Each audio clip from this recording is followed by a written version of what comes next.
तो बच्चों शुरू करते हैं हम अपनी ये वाली रिवीजन क्लास। सबसे पहले अनुच्छेद लेखन।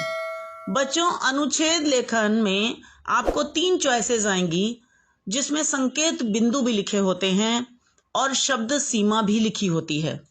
बेटा शब्दों को कोई एग्जामिनर गिनता नहीं है, ये बस लगभग एक अंदाजा सा है। तो बेटा आपका लगभग 1 पेज आपको लिखना है एग्जाम में, और आप ये देखें कि जो आप भाषा लिखेंगे बेटा वो सरल होनी चाहिए, सरस होनी चाहिए और प्रभावशाली होनी चाहिए। एक ही बात को आप तरह तरह से बार बार ना लिखें। जो भी आपको आता है उस विषय से संबंधित जो संकेत बिंदु दिए हुए हैं, जितना आप लिख सकते हैं आप उसको फ्लुएंसी में लिखिए, यानी कि प्रवाहमयी भाषा शैली में उसे एक्सप्रेस कीजिए। और बेटा शब्द सीमा का ध्यान रखना, मतलब 1 पेज से ज्यादा मत लिखना और वाक्य छोटे छोटे लिखना, है ना। और बेटा कभी भी अनुच्छेद लेखन में ये नहीं लिखा जाता कि मैं ये कहना चाहूंगी या मैं ये कहना चाहती हूँ। बेटा ये भाषण में होता है, अनुच्छेद लेखन में हम ऐसा नहीं लिखते हैं। ठीक है बेटा, तो आप ये सब पॉइंट्स ध्यान रखेंगे। और इसके अलावा बेटा इस बात को भी ध्यान रखिए कि जो आपसे पूछा जा रहा है आप विषय से भटके नहीं, है ना। अगर आपको जैसे प्रातःकालीन सैर से संबंधित आ रहा है तो आप ज्यादा से ज्यादा पॉइंट्स को कम से कम शब्दों में लिखने की कोशिश करें। और अगर आपको अनुच्छेद लेखन में कोई सूक्ति, कोई कहावत या कोई कोटेशन दिमाग में आ रही है तो आप वो लिख सकते हैं, लेकिन 1-2 पंक्तियों की, ज्यादा पंक्तियों की नहीं लिखनी। और कोई भी अगर कहानी भी इसमें नहीं लिखनी होती बेटा, है ना। कई बार बच्चे अनुच्छेद लेखन में पूरी पूरी कहानियां लिखाते हैं, ऐसा नहीं करना है बेटा, ठीक है। तो इस तरह से अगर आप बेटा लिखेंगे तो आपके अच्छे नंबर आएंगे। बेटा इस बार अनुच्छेद लेखन 6 अंक का आ रहा है ना, जिसमें से सबसे ज्यादा नंबर होते हैं विषय वस्तु के, यानी आपका कंटेंट कैसा है और प्रस्तुति आपने कैसी की है, प्रेजेंटेशन कैसी है, भाषा कैसी है ना, उसके भी अंक होते हैं। तो बेटा इस तरह से आप अनुच्छेद लेखन लिख सकते हैं। अब बेटा हम समझते हैं कि पत्र लेखन, औपचारिक पत्र आपके सिलेबस में है। तो औपचारिक पत्र के लिए बच्चों सबसे पहली जो बच्चों को जो डाउट होता है, अक्सर बच्चे पूछते रहते हैं कि मैम लाइन छोड़नी है या नहीं छोड़नी है, कॉमा लगाना है नहीं लगाना है। बेटे इसके अंक नहीं होते हैं, लाइन चाहे छोड़ें चाहे ना छोड़ें इसके अंक नहीं होते हैं। और बेटा कॉमा लगाने के भी नहीं, तो क्योंकि बेटा जब कॉमा लगाने का मतलब क्या होता है कि आप थोड़ी देर के लिए रुक गए, लेकिन जब अगर आपने लाइन ही बदल दी, जब आप जैसे किसी जिसको पत्र लिख रहे हैं, पत्र प्राप्तकर्ता का आपने लिखा, पोस्ट लिखी, उसका वहां कॉमा नहीं लगाया, तो उससे क्या फर्क पड़ता है? कोई फर्क नहीं पड़ता बेटा, क्योंकि अगली लाइन तो आप पहले ही में उसका एड्रेस लिख रहे हैं, है ना। तो इसलिए इन बातों में आप परेशान मत होइए। दूसरा, सबसे पहले बेटा प्रेषक का पता आएगा ऊपर, प्रेषक यानी पत्र लिखने वाले का पता ऊपर, है ना। उसके बाद बेटा आप तिथि लिखो, दिनांक जिसे कहते हैं, तो दिनांक बाईं ओर लिखो बेटा आप। उसके बाद पत्र प्रापक का लिखोगे, सबसे पहले उसका पद लिखोगे, उसका डेजिग्नेशन, फिर उसका पता लिखोगे। और बेटा एग्जाम में एक बात आपको और स्पष्ट कर दूं, एग्जाम में जो पत्र प्रेषक है यानी पत्र भेजने वाले का, तो वहां नहीं लिखना चाहिए, नाम नहीं लिखना चाहिए। परीक्षा भवन और क ख ग आप लिख सकते हैं या अ ब स आप लिख सकते हैं, ठीक है बेटा। लेकिन अगर किसी बच्चे ने नाम भी अगर लिख दिया तो बेटा उसके ऐसे अंक नहीं काटने चाहिए एग्जामिनर को, है ना।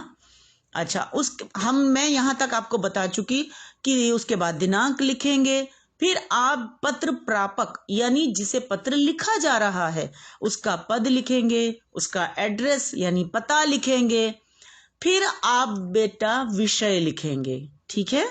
विषय आप लिखेंगे, जैसे मान लीजिए डाक आपके क्षेत्र में सही समय पर नहीं पहुंचती है मान लो, तो आप लिखेंगे डाक अव्यवस्था के संबंध में, बस ऐसे लिख देंगे। बहुत लंबा लंबा विषय नहीं लिखा जाता लंबे लंबे वाक्यों में, ठीक है। उसके बाद बेटा संबोधन, यानी आप लिखेंगे महोदय या महोदया, है ना, या माननीय माननीया, ऐसे करके बेटा आप लिखेंगे। नमस्ते वगैरह नहीं लिखते इसमें, है ना। उसके बाद आप जो कंटेंट है आपका बेटा, आप कंटेंट में फिर उसको 2 या 3 अनुच्छेदों में लिखेंगे। यानी जो प्रॉब्लम है ना, तो बेटा उसको आप पहले अनुच्छेद में लिखिए, फिर दूसरा अनुच्छेद और तीसरा अनुच्छेद इस तरह से बनाइए कि आप उसमें लिखें कि मुझे आशा है कि आप इस समस्या पर गंभीरता से विचार करेंगे तथा कोई कार्यवाही अवश्य करेंगे और हमें निराश नहीं करेंगे। और एक बात अब और समझ लें बेटा, अगर आप पत्र संपादक को लिख रहे हैं यानी एडिटर को, तो आपने संपादक का लिखा और फिर किसी समाचार पत्र का नाम लिख दें बेटा और उसका एड्रेस लिखें, है ना। समाचार जैसे संपादक समाचार पत्र का किसी का भी नाम दे दें, दैनिक जागरण, अमर उजाला, नवभारत टाइम्स। लेकिन बेटा आप उस पत्र का नाम लिखो जिसकी आपको स्पेलिंग पता है, आपको पता है कि मेरी स्पेलिंग मिस्टेक में गलती नहीं होगी, वो वाले नाम लिखना, ठीक है। फिर उसके बाद कोई एड्रेस लिख दे, जैसे संसद मार्ग लिख लें, कुछ भी लिख दें ऐसे बेटा, है ना। अच्छा, फिर उसके बाद बेटा जब आपने कंटेंट भी लिखा, मैंने आपको बताया, वहां तक बता चुकी हूं, कंटेंट आपका कम से कम 2-3 अनुच्छेद में होना चाहिए। फिर उसके बाद आप पत्र की समाप्ति कर रहे हैं तो फिर आप लिखे सधन्यवाद, और आखिर में लिखेंगे बेटा आपका आभारी, या अगर आप प्रिंसिपल को लिख रहे हैं तो आप लिखेंगे आपका आज्ञाकारी शिष्य। लड़कियां लिखेंगी आपकी आज्ञाकारी शिष्या बेटा। और इसके अलावा आप भवदीय भी लिख सकते हैं लड़के, और लड़कियां लिख सकती हैं भवदीया, ये भी लिख सकते हैं, है ना। या आपका आभारी लिखें, भवदीय लिखें, और प्रिंसिपल को लिख रहे हैं तो आपका आज्ञाकारी शिष्य। बेटा जब किसी अधिकारी को आप पत्र लिख रहे हैं उसको आप आज्ञाकारी शिष्य नहीं लिख सकते, क्योंकि आप उसकी नौकरी नहीं करते हैं, आप उसके ओबीडियंट नहीं हैं, ठीक है। इन बातों का ध्यान रखिएगा बेटा। अब हम समझते हैं बेटा विज्ञापन लेखन। विज्ञापन लेखन में बेटा जब आप कहीं पर लिखा हुआ देखते हो विज्ञापन, तो आपको क्या क्या चीज उसमें देखते हो, आप कैसे आकर्षित होते हो उस विज्ञापन की ओर। अपने मन में ये बातें सोच के तब विज्ञापन बनाओ। और विज्ञापन में भी बेटा रोचकता होनी बहुत जरूरी है। कम से कम शब्दों में अधिक से अधिक जानकारी दे दी जानी चाहिए। वाक्य बहुत छोटे छोटे हों, सरल हों, स्पष्ट हों। कोई अगर कविता की फॉर्म में आप 3-4 लाइनें लिख दें तो बहुत अच्छा है। और विज्ञापन ऐसा बनाओ जिससे ट्रस्ट उत्पन्न हो, विश्वसनीयता उत्पन्न हो, है ना। और कोई ना कोई स्कीम जरूर दिखाओ, जैसे 2 वस्तुएं लेने पर 1 फ्री या 1 मुफ्त, है ना। मतलब कुछ ना कुछ ऐसा आकर्षक तो दिखाओगे ना बेटा। जैसे आप मार्केट जाते हो, कहीं कुछ ऐसा लिखा हुआ देखो तो चाहे चीज की जरूरत नहीं भी होती फिर भी इंसान कहता है कि चलो एक निगाह देख ही लेते हैं कई बार मन बन भी जाता है और हम वो चीज खरीद भी लेते हैं स्कीम देखकर। तो इस तरह से आपने विज्ञापन बनाना है, और विज्ञापन ऐसा हो जो उत्सुकता उत्पन्न करने वाला हो। और बेटा कई बार मैंने ये बात देखी है बेटा कि कुछ बच्चे जो है ना वो क्या करते हैं, वो बच्चे उसमें ना शीर्षक नहीं देते विज्ञापन में। मान लीजिए आपको एग्जाम में उन्होंने शीर्षक नहीं लिखा है बेटा, जब उन्होंने शीर्षक नहीं लिखा है तो इसका मतलब क्या है कि शीर्षक आपको लिखना है।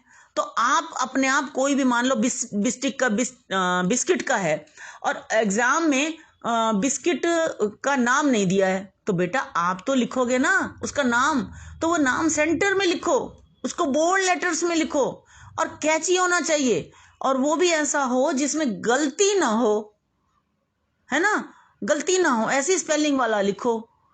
कोई ये नहीं है कि आप जरूरी सोचो कि कोई अंग्रेजी नाम ऐसा डिफिकल्ट सा नाम लिख दो जिसकी स्पेलिंग ही गलत हो तो वहीं आपके नंबर कट जाएंगे बेटा, ठीक है। और आप ये देखो जब आप ये वस्तु खरीदने जाओगे तो आप क्या क्या देखोगे, अब वो समझ के विज्ञापन बनाओ। विज्ञापन बेटा सबसे पहली बात आकर्षक होना चाहिए, सुंदर होना चाहिए, कैची होना चाहिए, उसमें सारी जानकारी आ जानी चाहिए। और अगर आप चित्रकारी कर सकते हैं यानी ड्राइंग बना सकते हैं तो बहुत ही अच्छा रहेगा, है ना। उससे विज्ञापन और भी अधिक सुंदर बनेगा। केवल पेंसिल से भी चित्रकारी की जा सकती है। और तो और बेटा आप पेंसिल कलर्स भी हल्के फुल्के इस्तेमाल कर सकते हैं, वो कर पेंसिल कलर्स लेकर जाइए उसको, लेकिन शैबी लुक ना दे। और वाटर कलर बिल्कुल नहीं यूज करना, और सुंदर सा बनाने की कोशिश करो। और बेटा सारी इंफॉर्मेशन दे दो लास्ट में, संपर्क सूत्र यानी कि फोन नंबर, वेबसाइट, है ना। आजकल तो बेटा डिजिटलाइजेशन का जमाना है, तो वेबसाइट का भी नाम जरूर दे दो। तो इस तरह से बेटा लिखो। और बेटा बॉर्डर में जरूर बनाओ, आसपास विज्ञापन के आसपास बॉर्डर जरूर बनाना, है ना। बॉर्डर भी थोड़ा सा मोटा, तो मोटी पेंसिल लेके बनाओ, ठीक है, तो जिससे कि बहुत सुंदर बने। अब बेटा हम समझते हैं सूचना लेखन। बेटा सूचना का मतलब क्या है? नोटिस। तो नोटिस कौन देखता है? जो नोटिस वही देखा जाता है जो लोगों को जरूरत होती है। अब ये भी लिखना बहुत जरूरी है बेटा। कैसे? जब आप नोटिस लिखेंगे तो नोटिस जो संस्था दे रही है, नोटिस जारी कर रही है जो संस्था, उसका नाम ऊपर आएगा सेंटर में। उसके बाद शीर्षक जरूर लिखना है बेटा, इसलिए मैं कह रही हूं। और शीर्षक ऐसा हो, टाइटल ऐसा हो जिसको सूचना पढ़नी हो, वो एकदम से उस शीर्षक को देखेगा, तभी वो आगे सूचना डिटेल में नीचे पढ़ेगा। अगर आपने शीर्षक में ठीक नहीं लिखा तो सूचना कौन पढ़ेगा? नंबर कट जाएंगे बेटा आपके, ठीक है। तो शीर्षक को अच्छी तरह से लिखना है, बहुत लंबा नहीं लिखना है, छोटा लिखना है, कैची लिखना है, प्रश्न पत्र के आधार पर लिखोगे आप। उसके बाद सूचना शब्द भी लिखोगे कि ये सूचना है, सूचना ऐसे लिखोगे। और फिर दिनांक बाईं ओर लिखोगे, और उसमें लिखना दिनांक, द छोटी की मात्रा ना। कुछ बच्चे दिनांक वर्ड नहीं लिखते हैं, सीधा ही ऐसे करके लिख देते हैं, ऐसे नहीं लिखते हैं बेटा। दिनांक शब्द भी लिखोगे और उसके बाद तारीख डालोगे, है ना। अच्छा, और आपकी जो सूचना है ना बेटा, उसमें सारी जानकारी आ जानी चाहिए, कोई बात छूटनी नहीं चाहिए, ये ध्यान रखोगे। सूचना स्कूल के किसी क्लब के द्वारा अगर जारी की गई है तो ये बताओगे भाई ये जो प्रोग्राम है, ये कार्यक्रम है, ये कब है, कहाँ है, कौन सी कक्षाएं इसके लिए इसमें प्रतियोगी होंगी, है ना, और कितने बजे होगा, सारी जानकारी उसमें आ जानी चाहिए।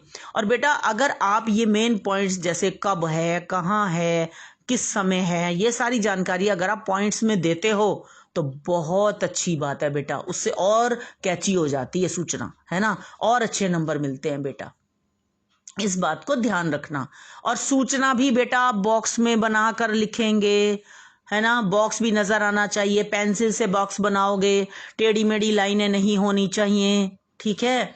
और सूचना जब आपने सब कुछ लिख लिया, है ना बेटा, तो सूचना भी आपने लिख दी, तो फिर उसके बाद बॉक्स के अंदर बाईं ओर ही आपने सूचना लिखने वाले का नाम लिखना है, उसका पद यानी डेजिग्नेशन, है ना, ये बाईं ओर आपको लिखना है।